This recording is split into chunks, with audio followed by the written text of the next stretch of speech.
Are y'all? Okay, so you should have got an email, your graded homework back. All right. And so I think what we'll do is let's finish up the lecture from this morning's material. And then I want to go over this homework and you all can ask some questions if you have it. Like I said, I kind of want to hand this back quick and give you some quick feedback because you might find some of this useful in doing homework number 4. Right, so just so you don't spin your wheels too much on homework number 4, I think going over homework number 3 as soon as possible will, hopefully give you some positive feedback for what you need to do for homework number 4, which is due Wednesday morning. Okay, so what are we going to talk about this afternoon? So this afternoon we're going to talk about stabilization policy and just kind of maybe talk about some more background information that we need to understand when talking about stabilization policy.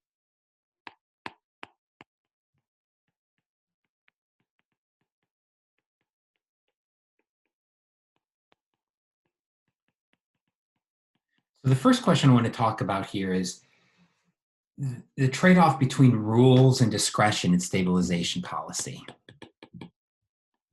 What do I mean by rules and what do I mean by discretion?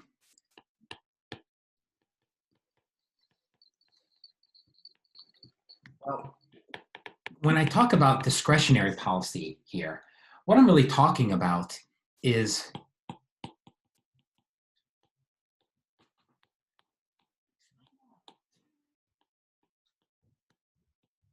making a policy as you go along. That's really what I'm talking about, making a policy as you go along.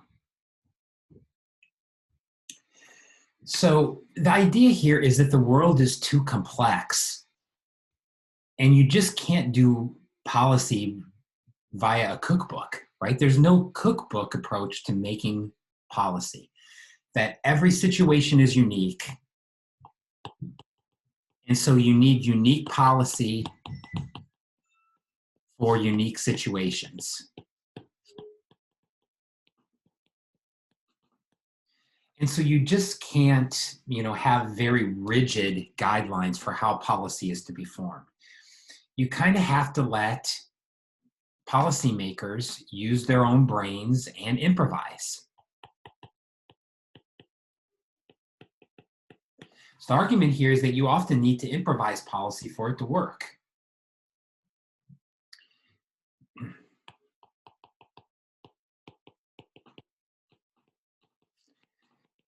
This is really how, at least for the Fed is mandated to act. There is a law called the Employment Act of 1946. And what it does is it gives the Fed what's called the dual mandate.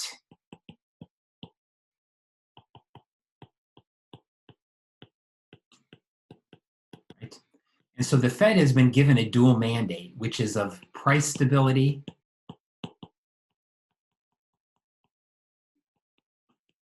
and full employment.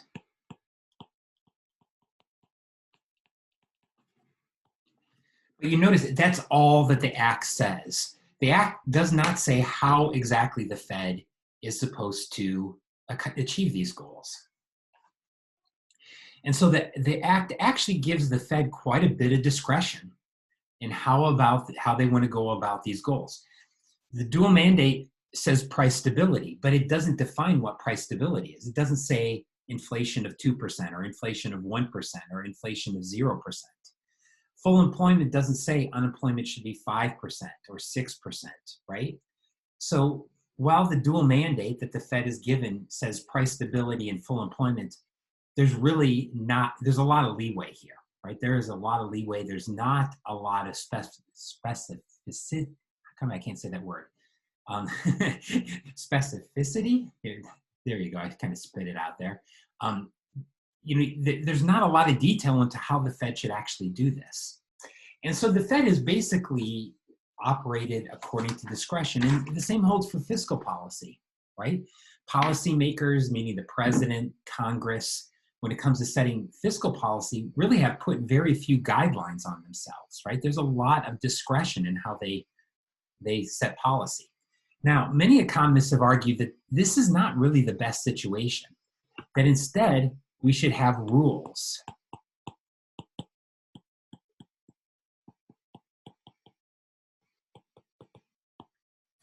And what's a rules-based policy? Well, a rule means a predetermined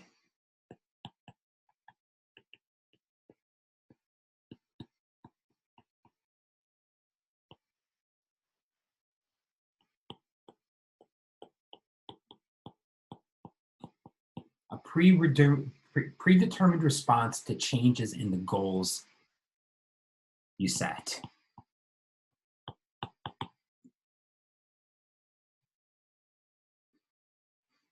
We talked about an example here this morning of an inflation rule.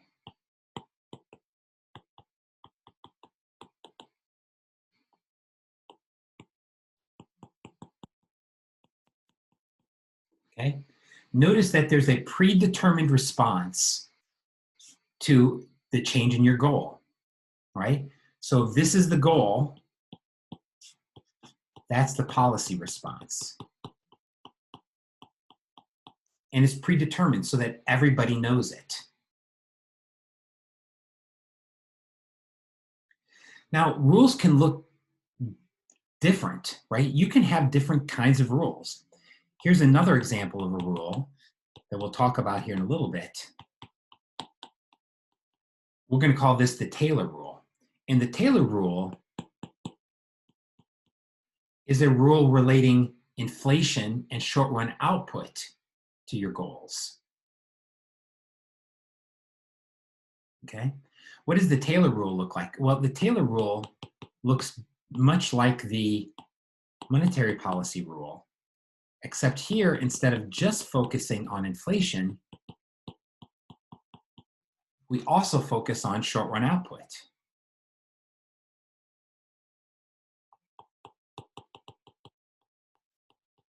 So the left-hand side here is the policy response.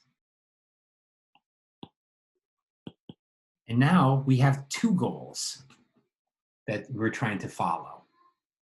Where N bar, you could think of as the weight on short-run output, and M bar is the weight on inflation. So now you have two goals. Their relative weight is determined by M and N. And we're going to call these exogenous.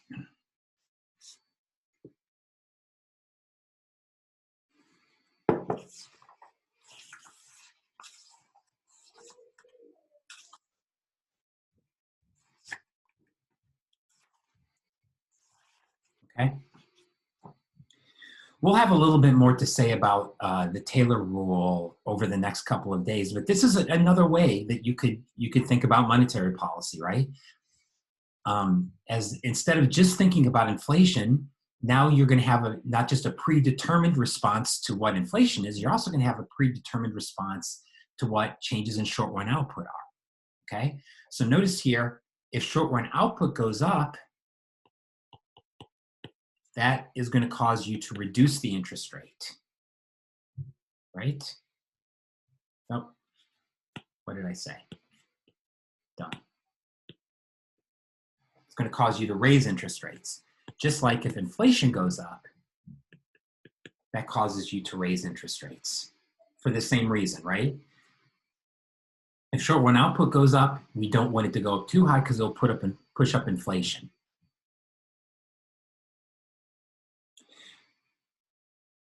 Let's just talk a little bit about the benefits of a rule.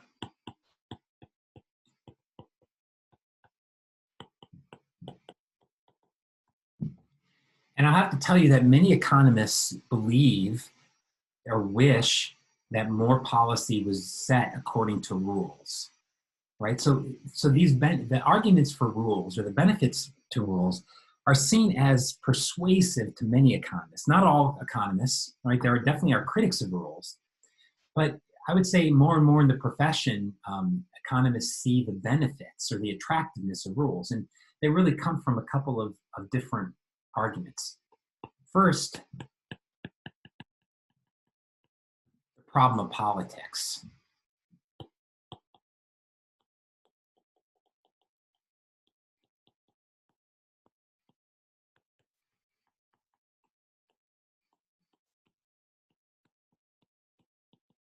Can we trust policymakers to do the right things?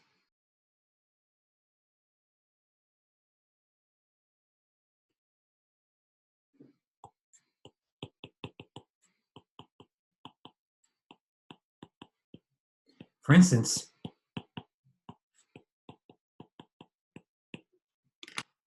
one of the problems with discretion is that policymakers might use their discretion to help get themselves elected.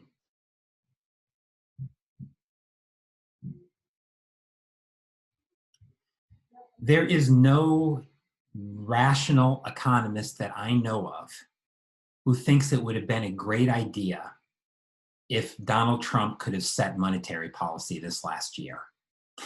Right? And this is across the political spectrum. Why?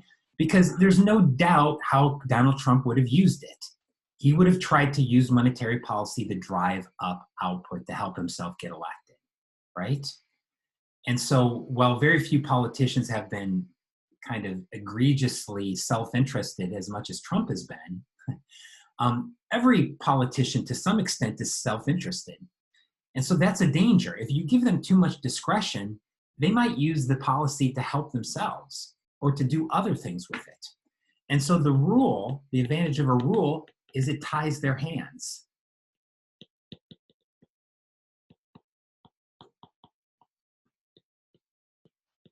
It limits their ability to do other things.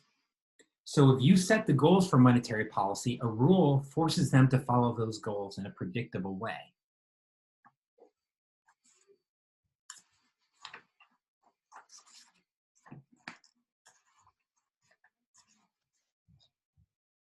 Okay? So many economists have argued that whenever you have policy making in the real world, and I mean, it's one thing to talk about policy making like we do in this class, where like there's some policy maker that has taken intermediate macro and perfectly understands all these models and then just does things up in the real world like we do them up on the board, right? Some perfectly rational and altruistic policymaker. But in the real world, we know that policymakers are human and they might have differing objectives than you do. And so how do we make sure those policymakers do the right thing? We tie their hands with the rule, right? That's one argument that many economists have made. Here's another argument, and this one is a little bit more complicated, but related.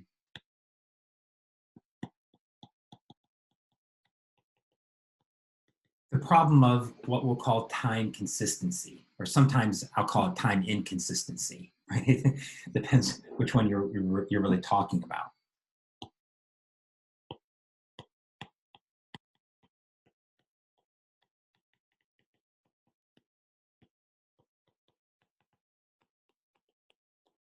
Time inconsistency is the problem that the optimal policy in the long run is often not optimal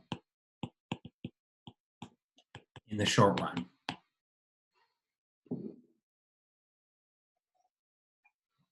The optimal policy in the long run is often not optimal in the short run. So as a result, it is not followed.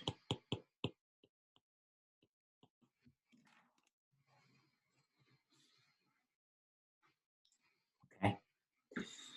So time consistency is a problem in all forms of policy making, right? Whether we're talking about economic policy or whether we're talking about foreign policy, for instance. So just to pick an example, think about our foreign policy on the taking of hostages.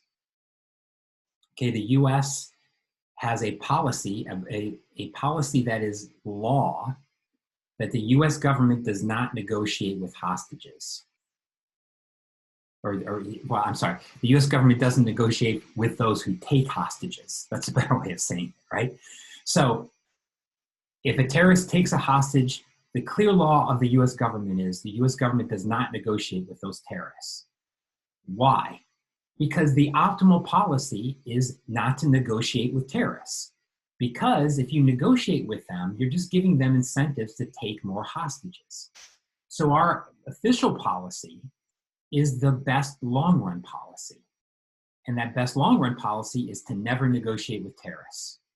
However, what happens when a terrorist takes a hostage? What has history shown us? That oftentimes there's a lot of intense pressure to negotiate, right? In the short run, you want the person to come back. And the US government has actually made this mistake many, many times of actually negotiating with terrorists in violation of the US law. And so that's an example of time consistency. The optimal policy in the long run, which is not to negotiate, is often not optimal in the short run, because in the short run, there's a lot of incentives to try to bring that person home. And so what this does is it tends to encourage bad policymaking. So, the same goes with building homes in hurricane zones, right? What does the federal government say? You can't build new homes in hurricane zones. We don't want you to build new homes in hurricane zones, because what's going to happen in the long run? A hurricane's going to come along and wreck it. And so what happens? Well, people build in hurricane zones in the short run. And what happens when that hurricane comes around every 100 years? The government helps bail those people out, even though it's in violation of policy, because in the short run, it's hard not to give people who just had their houses ruined aid. But in the long run, probably the best policy would be to never give those people any help, because it won't encourage them to rebuild in the hurricane zone, right? Once again, the best policy in the short run, which is empathy, is not the best policy in the long run, which is to get tough on these people who build in these flooding zones. So we could keep on going on and on, but there's tons of examples of this in economics. The same happens when we talk about inflation, right?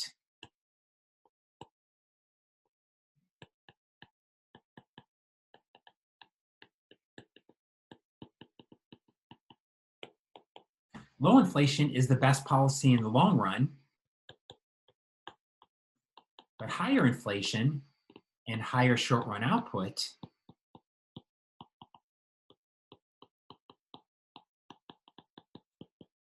is the best policy in the short run, right? And so what's the problem?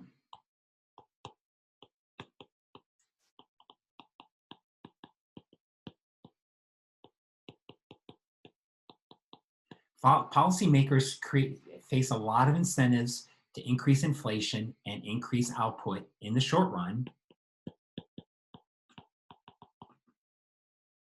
which drives up long-run inflation.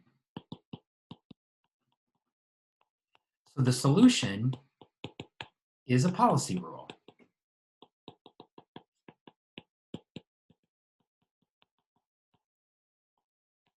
Such as what they've actually done in Europe. The European Central Bank has been given an explicit policy rule of 2%. In fact, that is the only policy that they are to follow, right? Their primary goal is to keep inflation at 2%. And the argument for setting such a rigid policy is, well, then you don't have to worry about the incentives to cheat in the short run. Now, your best policy in the short run is the same as it is in the long run. Follow the rule, because if you don't follow the rule, we're going to kick you out. And so when policymakers are giving clear rules like this, the argument is that policymakers will be more likely to follow the best policy in the long run as opposed to the short run. Okay, so this argument here about this problem of time consistency is a very influential and persuasive argument to many economists, right, who really see the advantage of forcing central banks to commit to low inflation, right, so that you don't have any incentive to cheat, right? You don't have any incentive for somebody like a Donald Trump to come along and try to use monetary policy to stimulate output and to, get himself reelected, right? You just kind of take that whole thing out of the equation by giving them a simple rule. How about, I'm going to talk about one other problem that many critics of discretionary policy and fans of rule-based policy talk about. And that is the problem of rational expectations. It's not a problem, I'm sorry. It's just a phenomena of rational expectations. In our model, we made a somewhat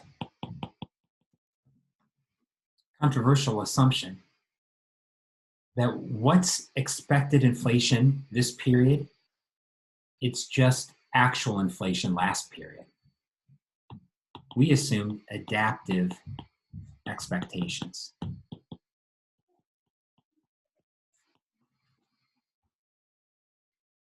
So in other words, how do people form their expectations of the future? They only use the past. They are not forward-looking. They only use the past.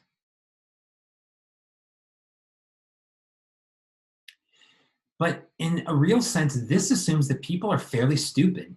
Right? People don't pay attention and that they're easily fooled.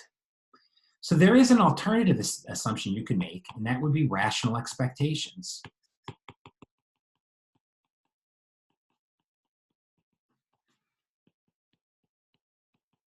Which essentially asserts that people are forward-looking.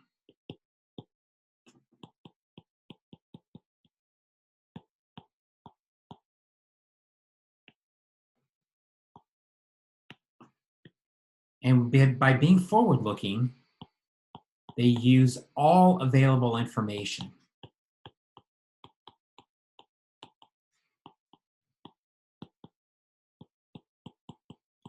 In setting their expectations.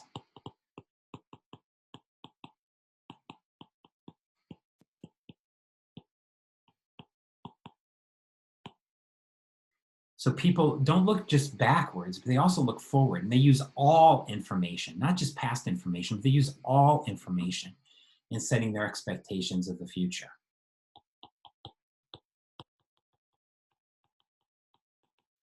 The implication of this is that people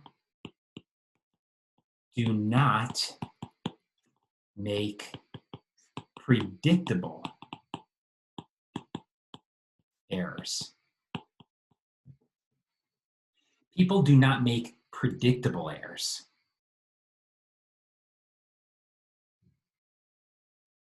Yes, they make mistakes, but not predictable mistakes. So could a random policy fool people? Yeah, sure, right? If the Fed woke up every morning and they flipped a coin, and if it was heads, they raised interest rates, and if it was tails, they lowered interest rates, sure, they're going to fool people, and people are going to make mistakes about what future inflation is going to be. But the key is they're not predictable mistakes, right? The public is not going to make predictable mistakes because they look forward. So what's the public going to look at?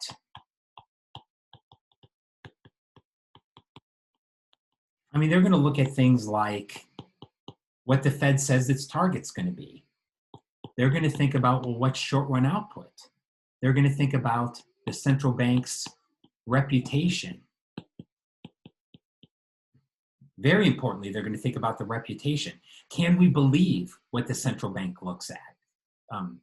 Or what the central bank has done in the past? And they're going to look at current data. Right? All kind of current data. So they're not just going to be looking at the past. They're going to be looking at a lot of different things so that they don't make predictable errors. So let's think about what the implications of this are. Okay.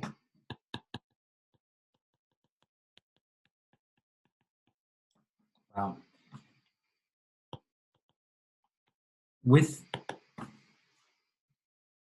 rational expectations, our aggregate supply curve changes.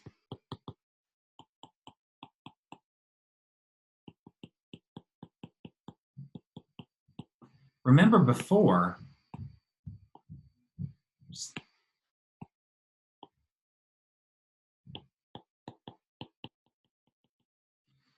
now what we have here is we don't just have last period's inflation rate, because that was what went here under adaptive expectations. Now, what we have are rational expectations.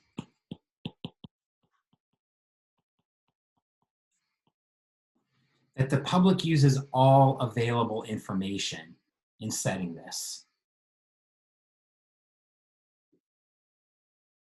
Okay? And people are forward-looking. Now, the math of how this changes our model is quite complicated, right? So I'm not going to get into the math of how this changes our model, but I think we can talk about the intuition of how this changes our model by going back and let's look at that example we did this morning. Remember we did that long example about a positive aggregate demand shock, right? And remember, this was the positive aggregate demand shock where aggregate demand went up. Actually, can I scroll all the way back? I still think I have my notes up from this morning. This is this example, right? By the way, this graph should really go to an art museum or something. I think it's a legitimate piece of art, right? So this is our graph, right? When we had a positive aggregate demand shock, and then inflation and output went up, and then inflation and output went down, right? We had this counterclockwise movement. And we had all these complicated dynamics that lasted multiple periods. Oh, so complicated. Now let's think about, part of the reason this is so complicated is because we had adaptive expectations. There's a shock, and then people only catch up to it over time, right? So they don't know about the shock till next period. And then they don't think through, well, how is that shock going to play out for multiple periods? They just keep on going on and saying, well, what's inflation last period? That's what I'm thinking inflation is going to be next period, right? They don't look forward. They only look backwards. And as a result, they get fooled again and again and again. And that creates these long-lasting dynamics. What happens if people are rational, though?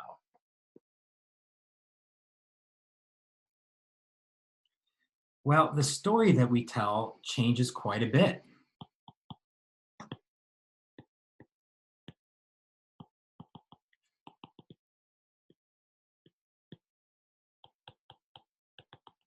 Okay.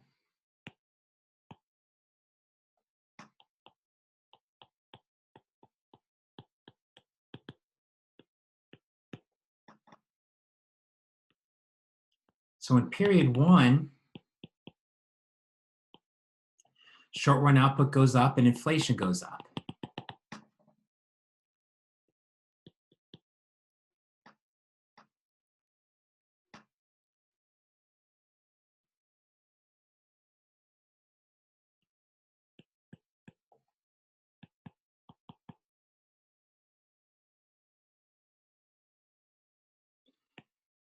But here's where the story is different.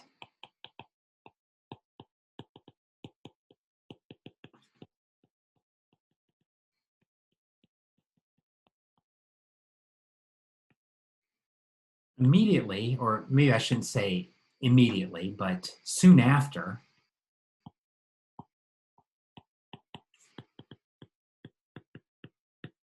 the public's going to realize what's going on, and they're going to increase their expected inflation rate.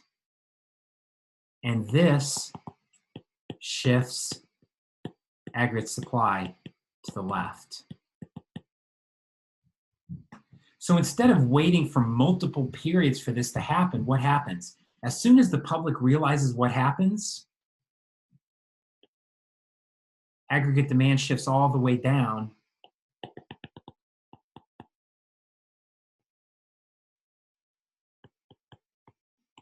And short run output goes back to zero. Notice aggregate demand has gone up.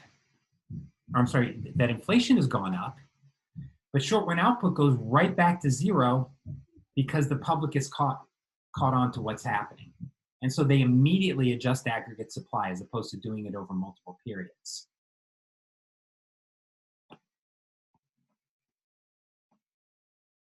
What then happens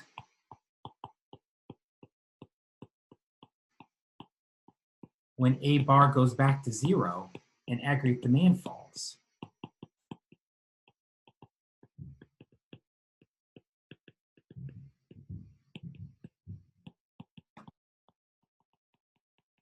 Well, then aggregate supply will shift to the right quickly. Aggregate supply will shift to the right quickly. So in other words, when A bar goes down here and aggregate demand shifts back very quickly, aggregate supply will shift as the public reduces their expected inflation rate. And so maybe short run output will fall for a little bit of time, but then it goes right back.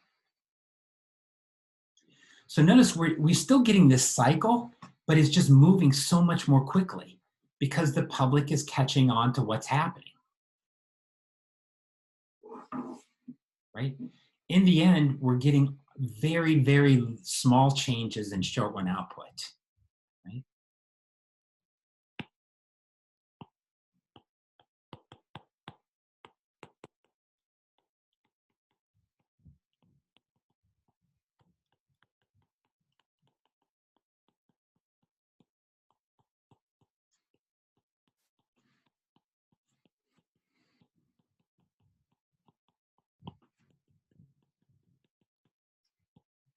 So we get smaller changes in short run output that do not last as long. There is less need of stabilization policy here if people are rational.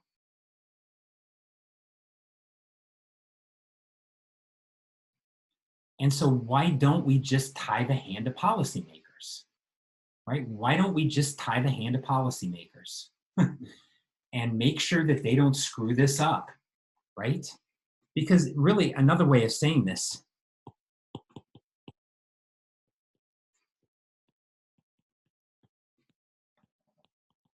is that markets work efficiently.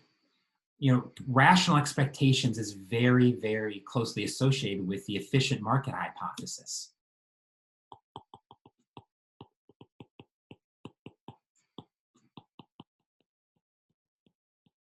That markets are basically efficient. And so let markets do their work. Don't mess around with stabilization policy.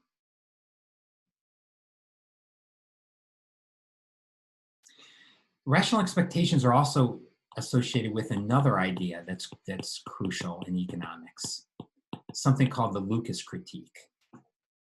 And the Lucas critique simply says,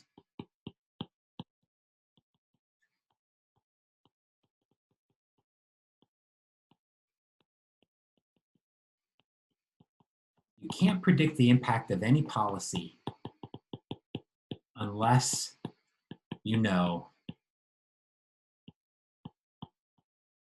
how people's expectations will change.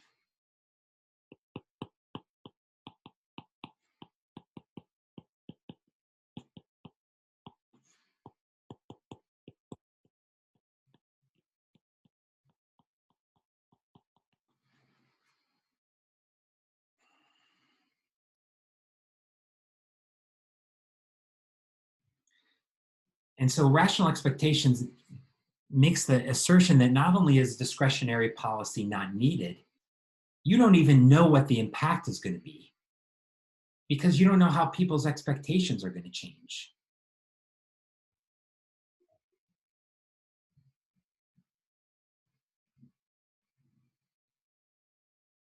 Right?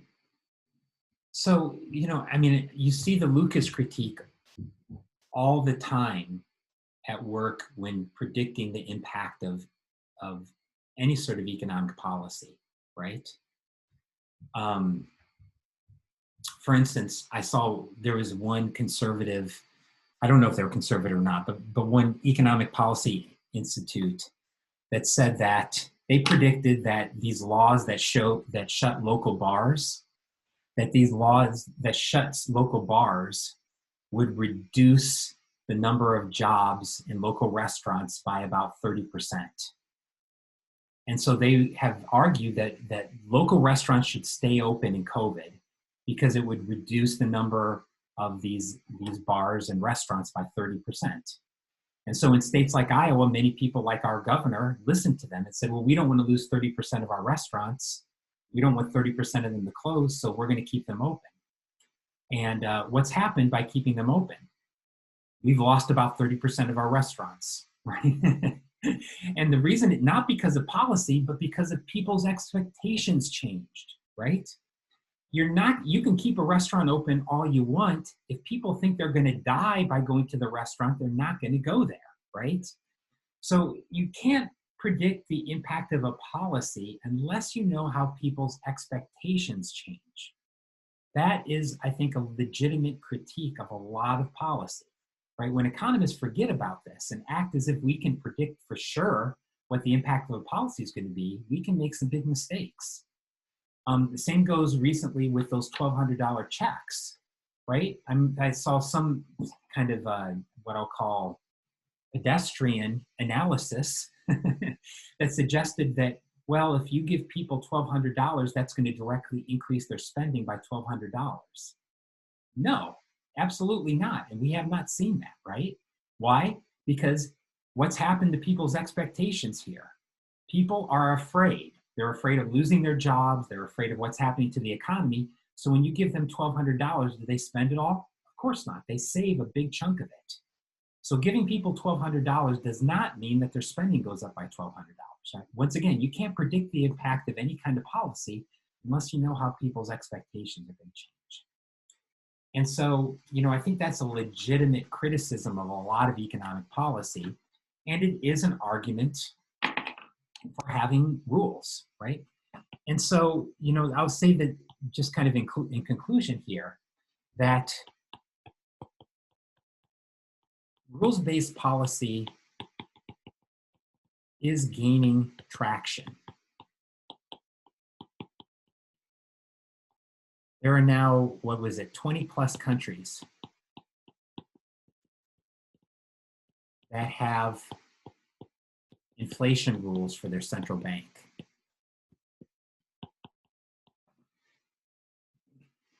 Not the United States, but many countries have adopted these rules in the idea that having more predictable, clear, less discretionary policy makes sense. Not the United States, but the Fed has set a 2% target on itself, right? So this is not a rule in the sense that anybody outside the Fed has set this target on the Fed, but the Fed has announced that they do have a target of 2% that they are trying to achieve. And so in some sense, the Fed is trying to get some of the benefits of rules by arguing that, yeah, we could be more clear about what we're trying to achieve too in monetary policy, right? And so I think this idea of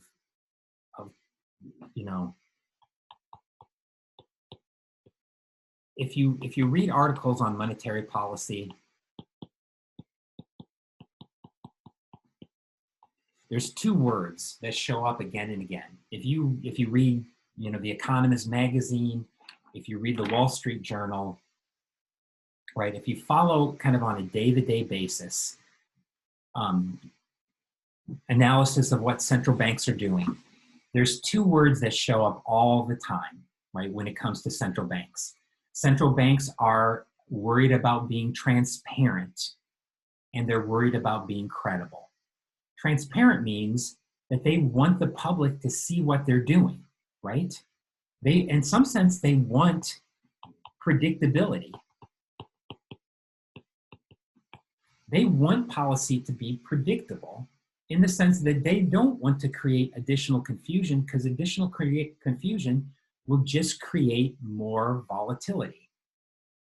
And so good central banks have put a lot of emphasis on predictability, meaning transparency, trying to be clear about what they're trying to do. And also credibility, meaning believable. Central banks need to be believable. If they say they're going to cut inflation, they need the public to believe that they're going to cut inflation. If they say that they're going to try to stimulate output, they need the public to believe that they're going to stimulate output, because if the public believes that, they'll act accordingly. Right? And so time and time again, right, when you read articles related to central banking, these two words come up again and again: transparency and credibility. And so all of this discussion here we've had this afternoon kind of explains why that is, right? Do I believe that people are follow rational expectations, that people are perfectly rational? No. And in fact, there's lots of evidence to suggest that people are not perfectly rational, right? And so we know for a fact that people are often irrational in many important ways. So I wouldn't go so far as to say rational expectations is a perfect explanation of how the world works.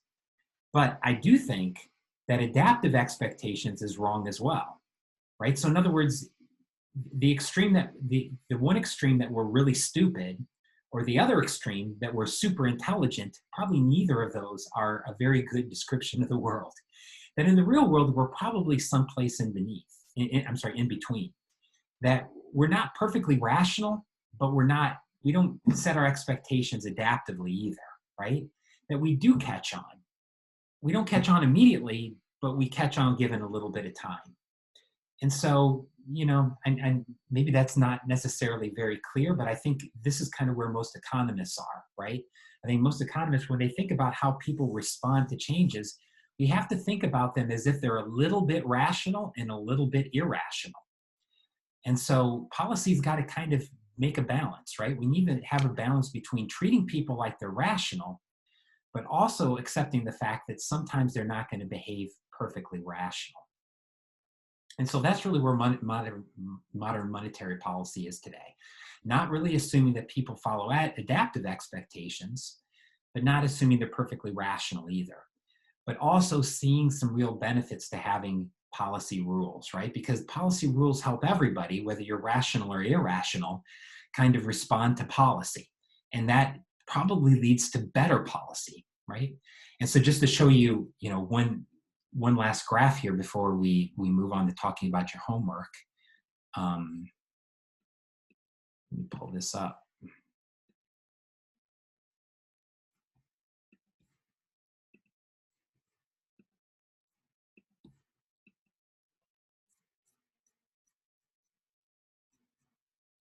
Just look at this graph of inflation in OECD countries, right? And look what's happened to inflation here over the last 30 years. Inflation is not only much lower, but it's also much more stable. And so this is just an example of central banking has gotten much better. And why has it gotten better? In large part because of that emphasis on transparency and credibility, right? Making central banking transparent, making it more credible, actually gives central banking more power to do the right thing. And so the fact that more and more central banks are following rules is probably a good thing, right? Because it really gives the public a lot clearer idea about what they're trying to do, right? And so, in economics, knowing what you're doing actually increases the power of what you're doing, at least when it comes to central banking. And so the fact that, at least these rich area countries like the UK and Euro and the US are getting so much better results, meaning lower inflation and more stable output, that's really a testament to a lot of things that economics has taught us over the last 20 years about how you best follow monetary policy. So, all right. Well, that does it for us in chapter 13. So tomorrow, just to give a little lookout, tomorrow's going to be the last material that's on our second exam, okay? And so what are we going to talk about tomorrow? We're going to add one more thing to our short-run macro model, and that is financial crises, right? So we're going to talk about chapter 10, about the global financial crisis of 2008, and then we're going to talk about how we have to rethink our short-run macro model to make it a little bit more predictive, right, and to incorporate the possibility of financial instability into our model and how financial instability might create macro instability. Okay? All right. In the last few minutes of class here, I want to go over homework number 3, right? So let's go over homework number 3. I have a little key here that I'm going to show you. And once again, I tried to add comments to most of your homeworks. So hopefully these comments help. I'm just going to kind of go through the key. I want to go through this fairly quickly, but by all means, ask questions if you have them, or kind of use this discussion if you want to go back and look at your homework later again in more detail. And if additional questions come out, you can always ask more questions later. So question number 1 was essentially just using the quantity theory equation, right? Which is the growth of prices, meaning inflation, is equal to the growth of money, the growth of velocity minus the growth of output. And so in each of these examples, you basically just plug in for what's missing. So here, if money supply doubles, inflation doubles. If velocity goes up by 20%, then inflation goes up by 20%. If GDP rises by 3% because it's subtracted, then inflation goes down by 3%. And if money supply goes up by 2 and real output also rises by 2, inflation doesn't change. Question number 2, I don't think anybody missed this question, so I'm just going to flip through it. Question number 3, this is the Fisher equation, right? That says the nominal interest rate is equal to the real interest rate plus the expected inflation rate. So what happens when you calculate this using data? Most of you were able to generate a question or a graph pretty much like this. This is an ex-ante real interest rate. Why? Because we're using expected inflation.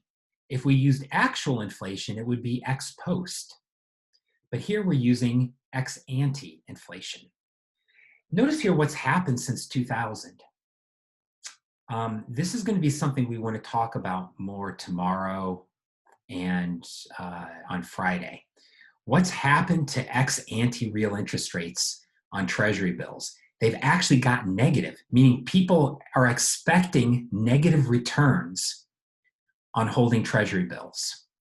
Why? Why in the world would anybody want to get a negative return on holding Treasury bills? And I think this is a good question. We don't know the answer for sure, but I think there are some reasonable hypotheses. One is it's safe. People are willing to accept a small negative return if they know they're going to get their money back. And so that's part of what's happening with Treasury bills. Is Treasury bills are one of the safest assets. People are willing to actually get a negative real return if they know their money's safe. Notice that you're getting a real return on holding cash too, right? So holding cash, you get the negative return of whatever inflation is, right? So if inflation is 2%, the real return on holding cash is negative 2%. Here you're getting a loss that's less than cash. But the fact that real interest rates have fallen so much is it's a big deal, right? And so we're actually going to talk about this a little bit tomorrow, about falling interest rates. Some of this is related to what we're going to call the global savings glut, right? Meaning there is so much more savings in the world. A lot of that savings pours into the US and it pours into the US Treasury bill markets. And so what this does is it drives down interest rates, even real interest rates below 0. So keep this graph in mind, right? Because we're going to come back and talk about this, but this is a really interesting graph. Question number 4. All right, here is a tricky question. Here is a tricky question. This is an excellent question to think about how to get prepared for the exam on Thursday. Because what this question asks you to do is to not just rely on your intuition. You have to think about this in terms of the model. Okay, you have to think about this in terms of the model, not just in terms of your intuition, but in terms of the model. So this says that the economy exhibits a large unexpected increase in productivity growth that lasts for 10 years. But because it's unexpected, policymakers adjust policy so that the mismeasured level of short-run output is 0. So what happens to true short-run output? So think of it this way. Y bar rises. But if Y bar rises and policymakers don't know it, When they look at actual output, they're going to think it's a rise in short-run output, right? So when they see actual output rise, they're going to think that it's a rise in short-run output, not a rise in trend. And if they think it's a rise in short-run output, what are they going to do? Raise interest rates, meaning short-run output actually goes down, right? So that's how you have to think about this question. You have to think about this in terms of, well, basically the idea that short-run output is equal to actual output minus trend output divided by trend output. So while trend output might go up, the public is going to see, when trend output goes up, actual output's also going to go up. But the central bankers aren't going to know that trend output goes up. They're just going to think it's short-run output going up. They will raise interest rates, and that's going to lead to a reduction in short-run output. What's going to happen to inflation as a result of this? Inflation falls. Why did I give you this example? Because it shows you the potential for policy mistakes. If policymakers can't separate current output from trend output, they can make big mistakes, right? They can make big mistakes. And there's definitely some argument that this has happened over time, right? Where policymakers have mistakenly confused short-run output with long-run output and done the wrong things. Question number 5 here. But maybe before I ask this, does everybody understand this question? Question number 4. This one a little bit clearer now. So as I said, I think maybe one of the problems I saw in many of your answers to question number 4 is you weren't really using the model, right? You really weren't using the model. You weren't using short-run output. You were thinking about current output. And so you kind of answered your question in terms of current output. But remember, everything in this model you have to think about in terms of short-run output, meaning relative to trend. Okay, question number 5. Suppose the economy is at potential output and then it raises its inflation target. What happens? Well, if policymakers attempt to keep output above potential output, right? Did I say this question wrong? Sorry, the economy is at potential output and it's targeted, but then policymakers try to keep it above potential output. What's that going to do? Well, that's going to drive short-run output positive, and whenever short-run output is positive, that's going to lead to an inflation. How much inflation depends upon the slope of the Phillips curve. And what determines the slope of the Phillips curve? How tight capacity constraints are, right? So if capacity constraints are tight, then V is going to be high, and a high V means that whenever short-run output goes up, inflation is going to go up by a lot, right? So if I can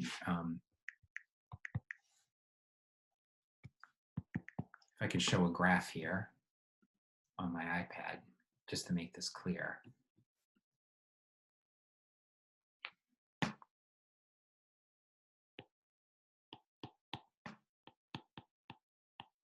Actually, I think I did this graph this morning. If this is your Phillips curve with a low V, right, meaning low capacity constraints,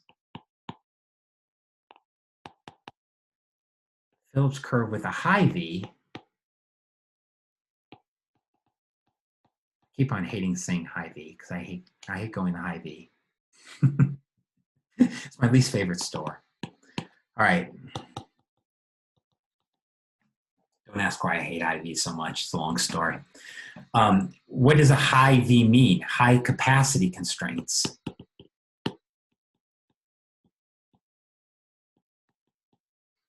So what does this mean? Whenever short-run output changes even just a little bit,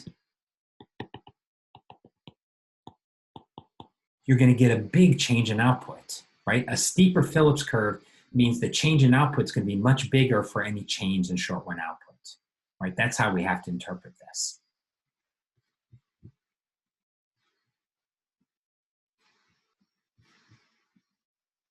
Questions on that?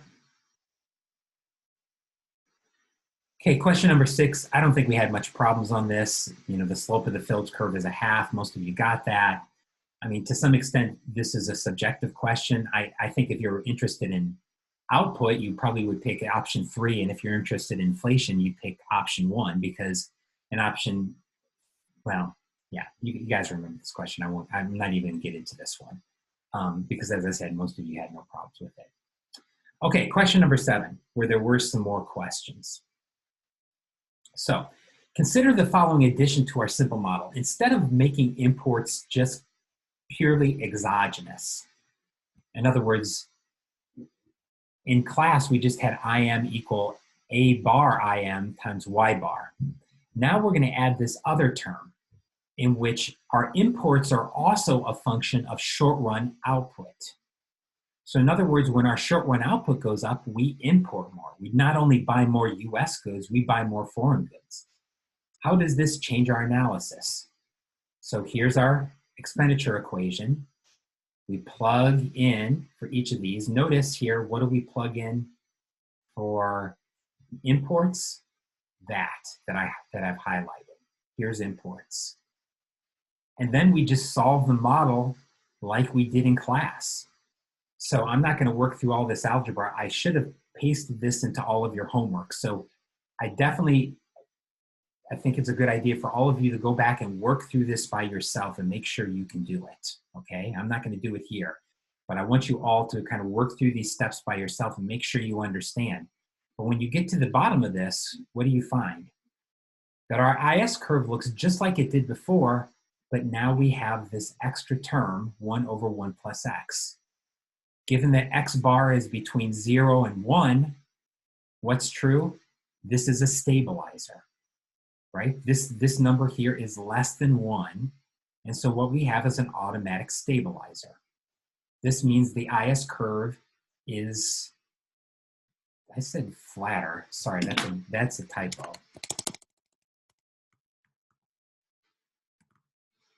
The IS curve now has become steeper, meaning changes in short-run output will be smaller than they used to be. Okay, that's what an automatic stabilizer is. So now the IS curve is steeper than it was. Changes in short-run output are smaller. Think back to the intuition. Why? Well, what happens when output goes up now? Short-run output goes up. Some of that money we spend abroad. Some of that money we spend on French wine and British goods. And so what does that mean? That means that the change in short-run output is going to be smaller now because some of that money we spend abroad. That's why it's a stabilizer. Likewise, what happens during a recession? Now we not just cut domestic consumption, we also cut our foreign consumption. And so that will reduce the size of the changes in short-run output. So that's the intuition. That's why it's a stabilizer. A stabilizer also means that changes in monetary policy have smaller impacts than they did before. So monetary policy becomes less impactful when you have a stabilizer in place than when you don't.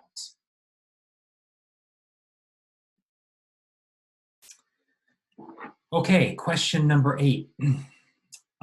Using the basic MP model, assume that defense expenditures increase exogenous purchases by 2%, decrease exogenous purchases by 2%. If the marginal product of capital is 0.03 and the real interest rate is 0.02, what's short-run output? So here I'm just using our IS curve. A is 0.02 because A is fallen by 2%. B is 0.5, right? That's the elasticity. 0.02 is the real interest rate. 0.03 is the marginal product of capital. What do we get here? That short-run output should be negative 0.015 or negative 1.5%. What does the graph look like here?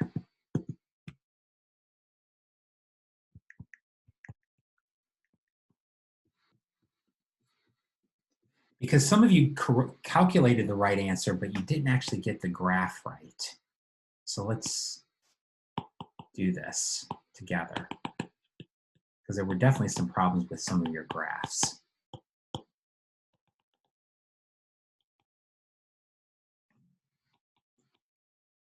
Okay.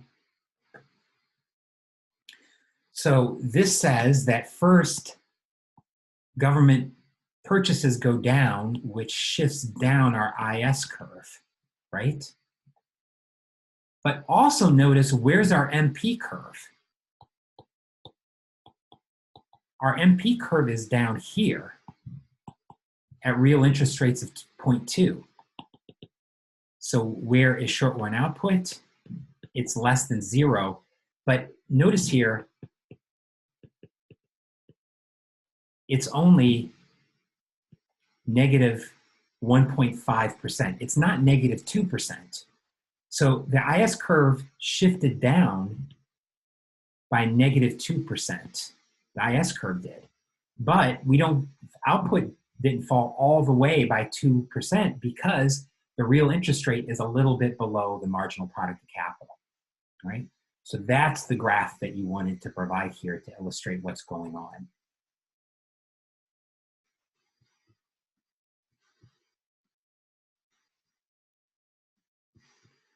All right, we're right there, almost there. Finally, chapter 9, chapter 9, question number 9. Suppose that there's a natural disaster that destroys a great deal of capital with little loss of life. How might this impact the IS curve? Explain how actual potential and short run output would be affected. Okay, this is a tricky question again, right? This one absolutely is a tricky question. And in fact, I'll be honest with you, I kind of think that there's some different answers that you could have picked. And so I was actually kind of open to different answers, though I do think that there's some things that you should have considered here. Once again, the key to getting this question is to think in terms of this model, the short run macro model.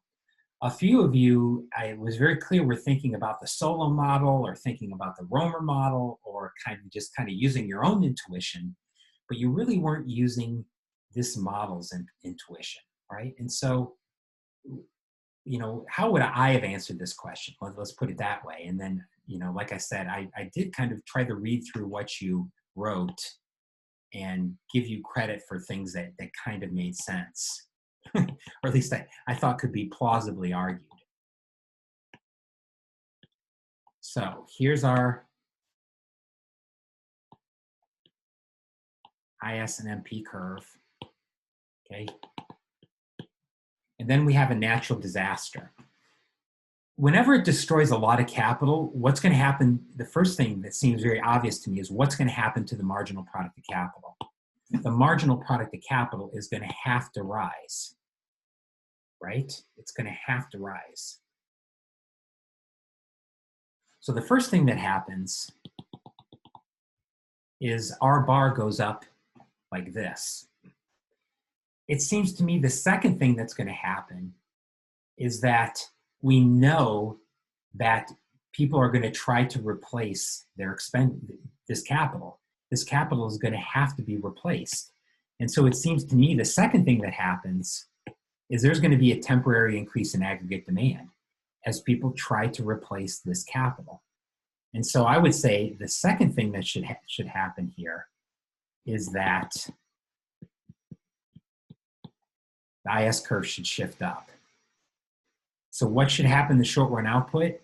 It should go up. But notice here, it should go up by a lot, in part because the IS curve goes up, but also because notice real interest rates, if they haven't changed, are below the marginal product of capital. So there's really two reasons why it should go up here. So I would expect short run output to go up by quite a bit. And in fact, there's lots of economic analysis that suggests that yes, this is true. Strangely enough, after a natural disaster, it's often possible that short run output goes up. Now notice here, what we don't know is what happens to current output, right? Like, remember what short run output is. Current output, right? We don't know what happens to this. Just like we don't know what happens to that. We only know that the left-hand side goes up, right? So in other words, short run output could go up for two reasons. One is because there's a big fall in trend output. That could have happened. Or because there's an increase in current output. That could have happened too, right? We don't know. And you don't necessarily have to know to answer this question, right? And so this is once again what I mean by thinking in terms of the model, right? This model doesn't really have a strong prediction about what happens to trend output because this is exogenous. I think you could probably argue it either way. You could argue, yeah, the trend has changed because we lost all this capital. But you could also make the Solow argument that that's just a temporary fall in capital and the trend output is not going to change at all. but you don't need to really know that, right? This model, I think, makes a pretty clear prediction that short run output should go up, right? And then it's kind of, what should I say, agnostic about what happens to trend output. So, as you think about your exam, well, first as you think about homework number 4, and then, as you think about that exam on Thursday, I can't emphasize this enough. Think in terms of the model, right? It's so tempting to want to use our own, ingenuity, to use our incredible intelligence to kind of figure this out for yourself. But that's not really what we're asking here, right? Oftentimes, I'm not even asking what's the most realistic outcome of this. I'm saying think in terms of the model. What does the model tell us, right? Once you think in terms of the model and understand the model, then you can think outside of the model, right? But it's kind of the old analogy, like people say, well, what's the first step to thinking outside of the box? Well, the first step to thinking outside of the box is to think inside the box. You have to think inside the box and understand the box first, then you can start to think outside the box. And so in this class, and for most of these questions, I'm asking you to think inside the box, right? Think about the model.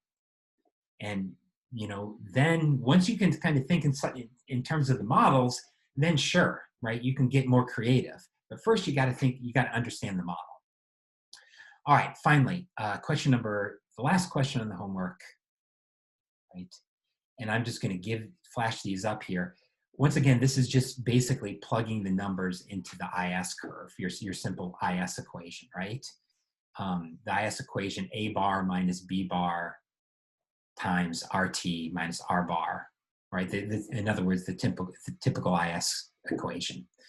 And so I don't think, there were a couple of small mistakes here. Actually, I see a mistake in my own. That should be a negative.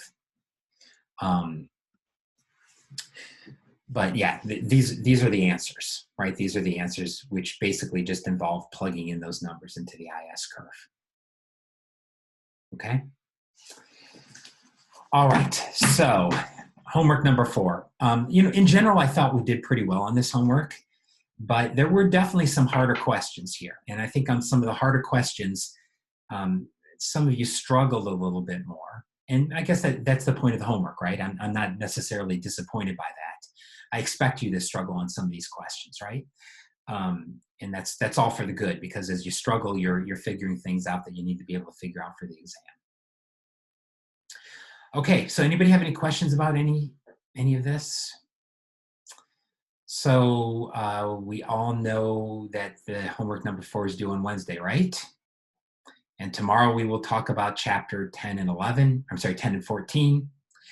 And I'll send you out one more email today. For some reason, I sent out the agenda email without including a link to this afternoon's lecture. So I'll send that out here in a couple of minutes as soon as I get it processed. So, all right. Well, thank you all for your attention. It was kind of a long day, right? We covered a ton of material. Hopefully tomorrow will not be as long or as painful. So, all right. Have a good evening, everyone.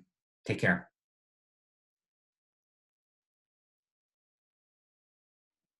Hey, Professor Newton.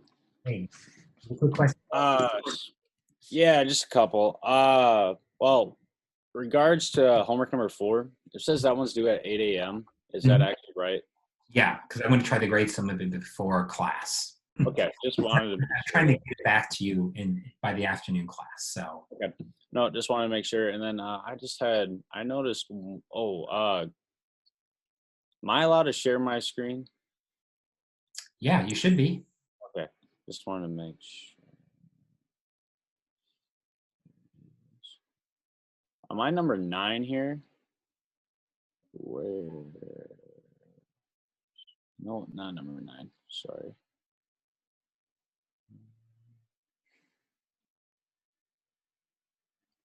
Yeah, so you docked me points, but I think I had it in the lower paragraph, not the one you docked me out of. So MP has less impact on short run output. Okay, yeah, no, that was just a typo. Okay. That was my mistake. I just wanted to make sure, just in case I said it wrong. Yeah, I mean, it's only 2.5 points, so I really didn't care. You did. But then I also had a You know why you question. can't send Word documents? Because it's actually much harder to give you comments. I don't know why, but for some reason, whenever, because I said before, I don't like using Word because I've had too many tests get accidentally deleted if my computer's died or crashed or something like that. Mhm. But for some reason, when I download it into a Word doc, it makes it ridiculously big. Like here, I can show you real quick. So like last night, I tried to send you the document. Can't you just can so I've been sending you Word documents Back, yeah. homework. Can't you just do your homework in the Word document that I send you? I could, but my computer does not like Word documents for some reason. I have no idea why. I tried doing it that way. I tried to do it that way for the test too, after it wouldn't send, just to copy and paste it within the Word document itself. Mm-hmm. But for some reason, where's yesterday's? Right here. So what happens is whenever I try to send it, I download it first. And so like it makes it like for last night's homework, it was 32.1 megabytes. And for some reason, for the PDF version, it's only 1.3 megabytes. Mm-hmm. And I don't know why, but for some reason, my computer has a 30 millibyte or megabyte email limit. And I'm not sure. I'm not a computer guy. I'll admit that straight. So I don't know if it's something on my end or if it's just the computer itself. Do you have a Mac by any chance? I do. Have you ever had that problem? No. So, well, do what you can, but I will say, yeah. Well, I was also thinking if you'd be okay with it, I could just send. So what I end up doing is I take the photos on my phone and then email them to myself Mhm. from my original email account or my personal to my school, and then I imply it into my documents. If I have them all labeled out, like I can just show you. Yeah, I really cool though. I want one document so I can. It's hard Yeah. reading so many of these to be flipping back and forth all the time, and I make mistakes that way. So, I think Well, it's much I better. was just trying to wondered if that would help or not, but Yeah, well, if you have to send a PDF, we'll make do. yeah, I don't know why, but for some reason, either my computer just hates me or it hates Google or Microsoft Word for some reason. I'm not sure. Um, I could try if it'd be okay with you. I send the PDF first, like I did on the last test, just a proof of completion. That way, no answers are being changed or whatnot. I can try scanning it like the long way through a printer. Maybe that It would will. actually be, but you're going to scan it into a PDF again, right? Well, I can scan it and then download it whichever way I want. But I think it's because I'm uploading those photos within the document, which is making it so big. Right. So I can mess around with that for homework number 4 too, since that's due Mess Wednesday around morning. with it, but don't waste too much time. So Well, if like I it's said, as long as I get that PDF, like show you proof that it's complete, it doesn't bother me if I have to work on it for 20, 30 minutes to get the good version. Easiest for you anyway. I don't mind doing that.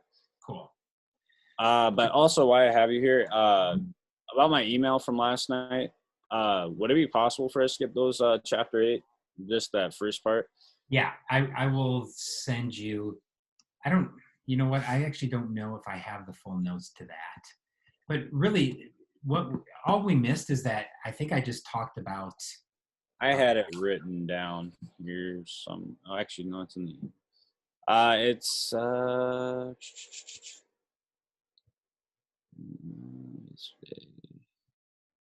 so it's from the beginning, down to the cost of living formulas. Yeah.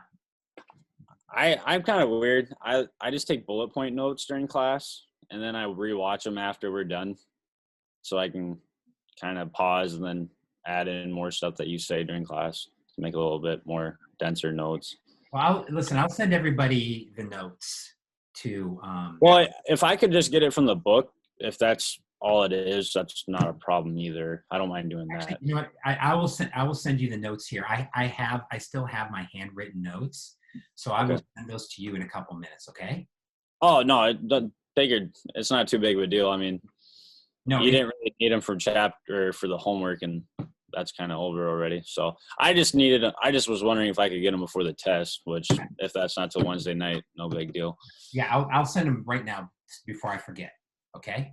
Perfect. All right. All right. Well, thanks for answering my questions. I appreciate it. No problem. All right. Take care, Cole. Have a nice day.